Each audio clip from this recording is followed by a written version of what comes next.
আরজি করের ঘটনায় তোলপাড় দেশ। উত্তরাখণ্ডের নার্স প্রসঙ্গের স্থিতি এখন কি? আরজি করে চিকিৎসক ধর্ষণ খুনের ঘটনায় তোলপাড় দেশ। এরই মধ্যে ফের নারী নিরাপত্তা নিয়ে উঠল প্রশ্ন।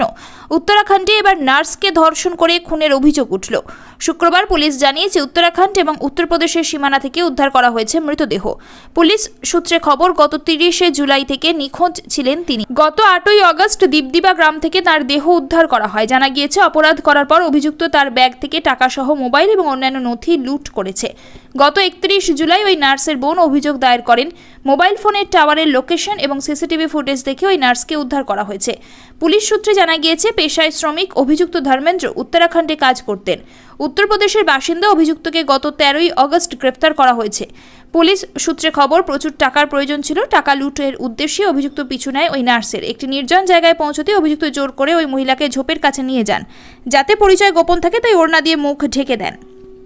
এরপরই ধর্ষণ করা হয়, এমনকি পাথর দিয়ে মেরে থেঁতলে দেওয়া হয় মুখ। উত্তরাখণ্ড পুলিশ জানিয়েছে, অভিযুক্ত ঘটনার আগে থেকে বিলাসপুর এলাকায় কাজ করছিল।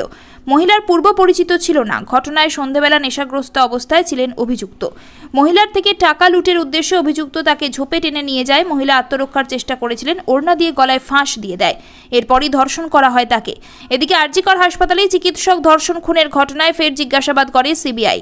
কেন্দ্রীয় এজেন্সি সূত্রে খবর, আরজি কর হাসপাতালে চেস্ট বিভাগের 4 জন পোস্ট গ্র্যাজুয়েট ট্রেনির বয়ান নেওয়া হচ্ছে আজ। ওই 4 জন পিজিটির মধ্যে একজন হাউস স্টাফ।